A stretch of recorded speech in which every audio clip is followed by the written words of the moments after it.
Thanks to the popularity of Six the Musical, everybody and their mother knows about how awful Henry VIII was to his wives, but does anyone know just how gross this man was? For starters, he blamed Anne of Cleves' ugliness for his impotency, and everyone around him for every single one of his numerous failures. He is single-handedly responsible for employing so many folks in crappy positions, pun intended, and it's time to break down how much I can handle before I upchuck. So let's start off with obscene eating, and this is not a fatphobic point.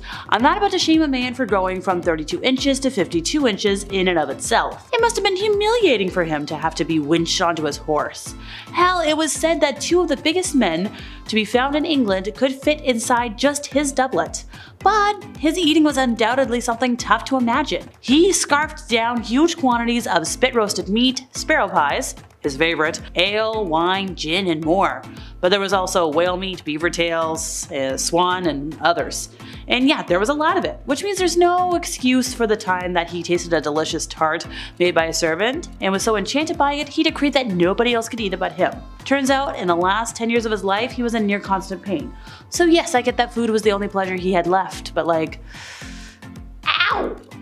So whichever unfortunate servant was tasked with making his bed after he woke up in the morning, well, he would be required to kiss every part of the linen to prove they hadn't smeared poison on it, because Henry was a little paranoid. And by a little, I mean he was intensely and increasingly paranoid. And when he learned that poison could sink in through the skin, rather than the old-fashioned ways of food or drink spiking, he insisted on this really gross ritual. Like, I wouldn't want to touch those sheets. You'll find out why later. So Henry was fond of two things that didn't go together: jousting and wearing constricting leg garters. His obesity and other medical problems are said to be traced to the jousting incident he had in 1536, where he suffered a leg wound. Now that accident reopened and exasperated an injury that he had sustained years earlier, to the extent that his doctors found the leg wound really difficult to treat. If you don't know, jousting is the art of galloping on horseback towards another silly man while wielding a big spike, and it's bound to end in tears, even if at first there seems to be just a flesh wound. So back to Henry, this chronic wound was to fester for the remainder of his life, becoming ulcerated, thus preventing him from maintaining the level of physical activity he had previously enjoyed. And it wasn't just like one wound. Numerous wounds on Henry's legs turned into painful pus-oozing ulcers, an extra treat for all the wives who had to share a bed with him, and for the servants who had to kiss the linens. Those constricting leg garters were the very last thing his ulcers needed, but he was too vain to ditch them. So just when you think your job sucks, let me assure you, it could be worse. Throughout history, there were jobs that could make you upchuck, and this next one might be the crappiest of them all. One of those grisly jobs was being a groom of the stool for the King of England. Now this groom was a person responsible for cleaning the king's rear end after he defecated. Interestingly enough, being a groom of the stool was immensely desired. The king chose only men whom he trusted the most to be relaxed with, well, going number 2. And besides cleaning the king's rear end, the groom of the stool provided a bowl, water, and towels for the king. He also transported the king's portable toilet, stool, wherever the king went. Now remember, toilet paper has only existed for the last 200 years. Before that, kings used cloth and water to clean themselves. Also, in many cases, being with the king during private activities, well, the groom of the stool was the king's closest friend and confidant. For example, the groom of the stool for Henry procured women for the king to have coitus with. Hence, the groom of the stool was the royal madam, if you will. Wink wink. In July of 1533, King Henry and his court of over 700 people embarked on an epic official tour. Over the next 4 months, the massive entourage would visit around 30 different royal palaces, aristocratic residences, and religious institutions. Now, while these stops were important PR events for the king, designed to spark loyalty in his subjects, royal households had another reason entirely for their constant movement. They weren't just exercising their tremendous wealth, they actually needed to escape the disgusting messes large royal parties produced. Palaces like Henry's Hampton Court had to be constantly evacuated so they could be cleaned of the accumulated mounds of human waste. Livestock and farmland also needed time to recover after supplying food for so many people. Once the tour was over, Henry and a swelling court of over 1,000 people would keep moving for the rest of the year, year, traveling frequently between the king's 60 residences in a vain attempt to live in hygienic surroundings. But within days of a royal party settling in one palace or another, a stink would set in from poorly discarded food, animal waste, vermin from or attached to unwashed bodies, and human waste, which kind of built up in underground chambers until it could be removed. The hallways would become so caked with grime and soot from constant fires that they were really bad to look at. The very crush of court members was so dense that made a thorough house cleaning impossible, and not worth it. Though cleanliness standards were subpar throughout the times, royal courts were typically dirtier than the average small cabin or home. Many of the rules laid down by the king indicate that his battle against the advancing grime was a losing one. So to keep servants and other folks from urinating on the garden walls, Henry had large red X's painted in problem spots. But instead of deterring men from relieving themselves, it just gave them something to aim for.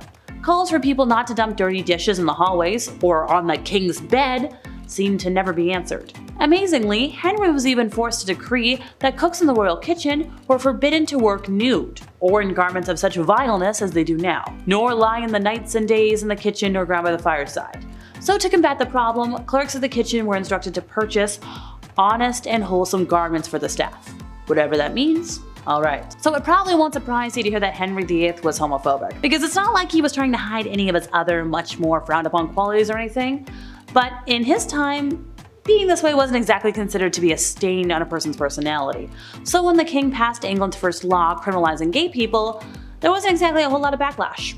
Actually, there was about zero backlash, because gay rights weren't a thing and wouldn't be for about several hundred years. According to the British Library, Henry's shiny new law, which he passed in 1533, was called the Buggery Act, and it decreed that intercourse between men would therefore be punishable by death. To be fair, it also punished the act of sodomy between men and women and between people and animals, but we know who the target was. Henry did find the act super handy for his dissolutions of the monasteries, as he often cited it as the reason for executing monks and taking all other property.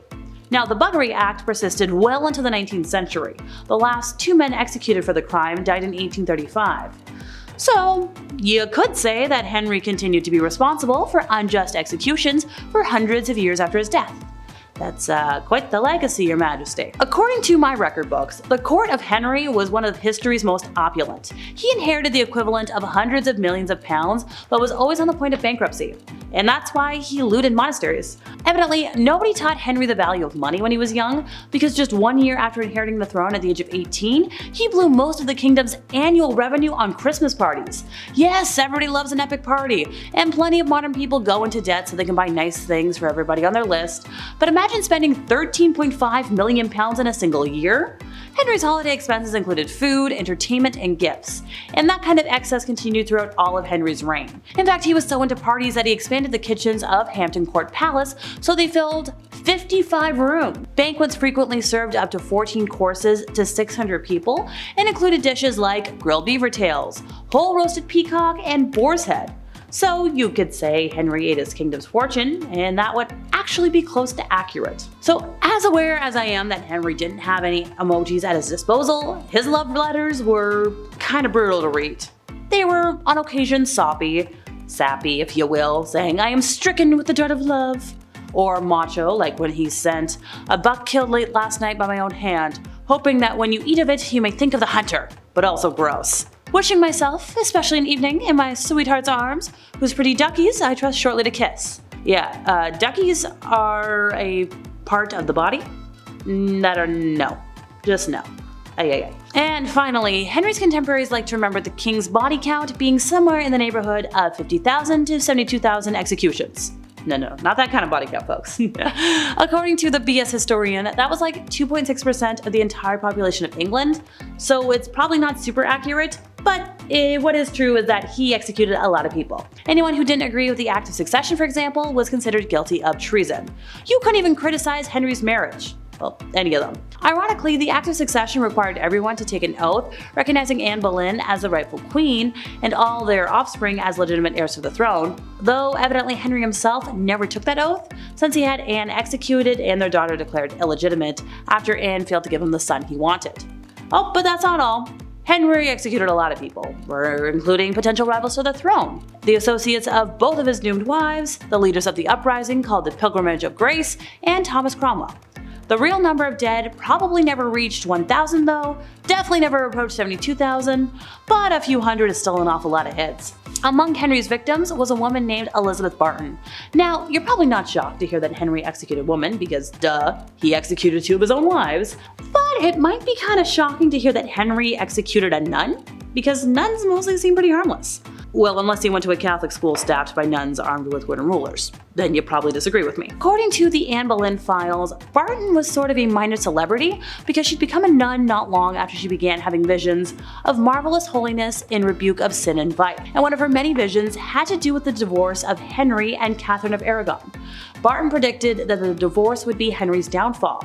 If he married Anne Boleyn, she said Henry would lose his kingdom and die a villain's death. Now, this was obviously a threat to Henry's long tradition of doing whatever the heck he wanted to do without fail or consequences, so he had Barton arrested. Then he made up a bunch of stuff about her improper relationships with priests and coerced her into saying she just made up all of her prophecies. Then he executed her and gave her the really weird honor of becoming the only woman to ever have her head put on a spike on London Bridge. And that's it for me once again, folks. I've been Alexa, resident emo girly. See y'all next time I buzz in over here at Bumblebee.